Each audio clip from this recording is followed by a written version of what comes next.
I spoke with Pfizer CEO Albert Bourla, and I'd like to raise with you some of the concerns I raised with him. So one, you already mentioned, I raised the concern that Pfizer is engaged in aggressive advertising campaigns. As you can imagine, he said no. What do you think? I think you're both right.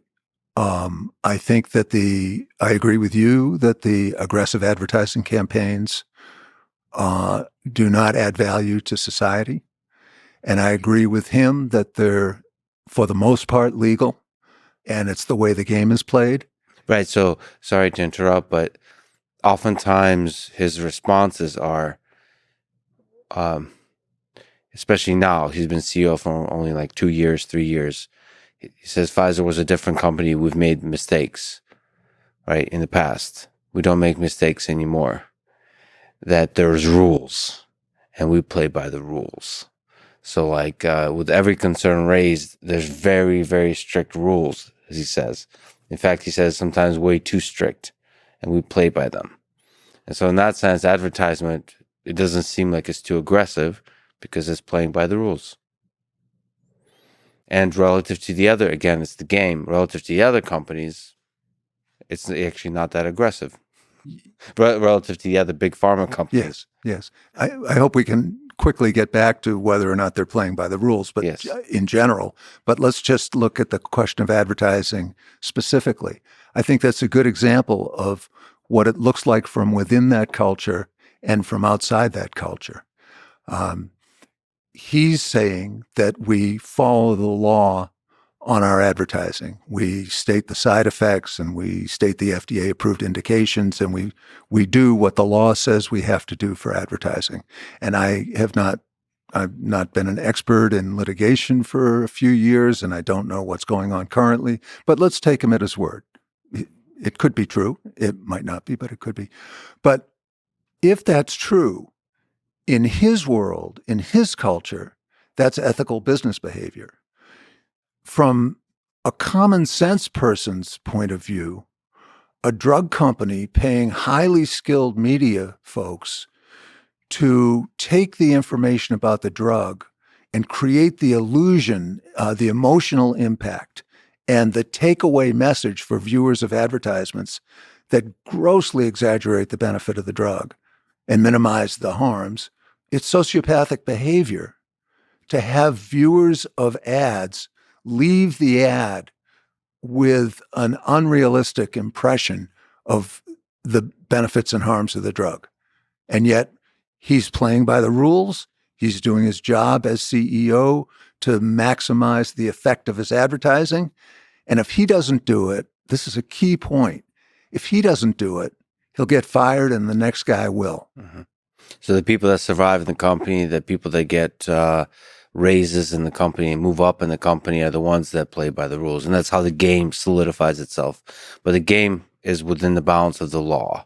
Sometimes, most of the time, not always. We'll return to that question. I'm actually more concerned about the effect of advertisement in a kind of much larger scale on the people that are getting funded by the advertisement in self-censorship, just like more subtle, more passive pressure to not say anything negative. Because I've seen this and I've been saddened by it, that people sacrifice integrity in small ways when they're being funded by a particular company. They don't see themselves as doing so. But you could just clearly see that the space of opinions that they're willing to engage in, or a space of ideas they're willing to play with, is one that doesn't include anything that could possibly be negative about the company. They just choose not to, because, why? And that's really sad to me that, if you give me $100, I'm less likely to say something negative about you. That makes me sad, because like the reason I wouldn't say something negative about you, I prefer, is the pressure of friendship and human connection, those kinds of things. So I understand that. That's also a problem, by the way. So they start having dinners and shaking hands and, oh, aren't we friends? But the fact that money has that effect is really sad to me. On the news media, on the journalists, on scientists, that's scary to me. But of course, the direct advertisement to consumers, like you said, is a potentially very negative effect. I wanted to ask if what you think is the most negative impact of advertisement. Is it that direct to consumer on television? Is it advertisement to doctors, which I'm surprised to learn I was vaguely looking at is more than the advertisement? More is spent on advertising to doctors than to consumers. That's really confusing to me. It's fascinating, actually. And then also, obviously, the law side of things is the lobbying dollars, which I think is less than all of those. But anyway, it's in the ballpark. What concerns you most? Well, it's the whole nexus of influence.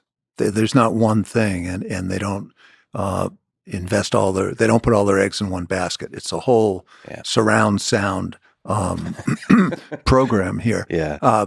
But in terms of advertisements, let's take the advertisement. Trulicity is a diabetes drug, for type 2 diabetes, an injectable drug. And it lowers blood sugar just about as well as metformin does. Metformin costs about $4 a month. Trulicity costs, I think, $6,200 a year. So $48 a year versus $6,200. Trulicity has distinguished itself because it did the manufacturer did a study that showed that it significantly reduces the risk of cardiovascular disease in diabetics. And they got approval on the basis of that study, that very large study being statistically significant. The ads obviously extol the virtues of Trulicity because it reduces the risk of heart disease and stroke, and that's one of the major morbidities, risks of type 2 diabetes. What the ad doesn't say is that you have to treat 323 people to prevent one non-fatal event at a cost of $2.7 million. And even more importantly than that, what the ad doesn't say is that the evidence shows that engaging in an active, healthy lifestyle program reduces the risk of heart disease and strokes far more than Trulicity does.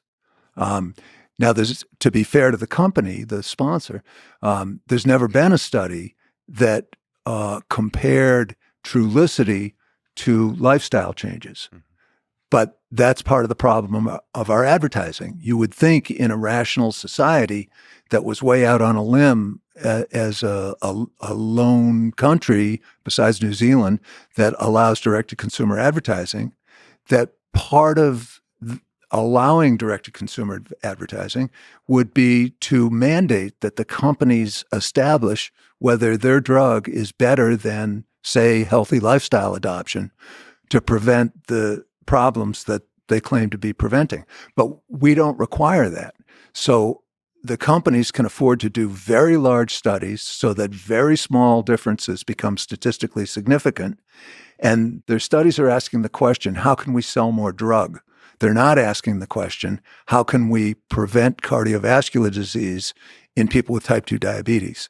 And that's how we get off in this. We're now in the extreme arm of this distortion of our medical knowledge of studying how to sell more drugs than how to make people more healthy.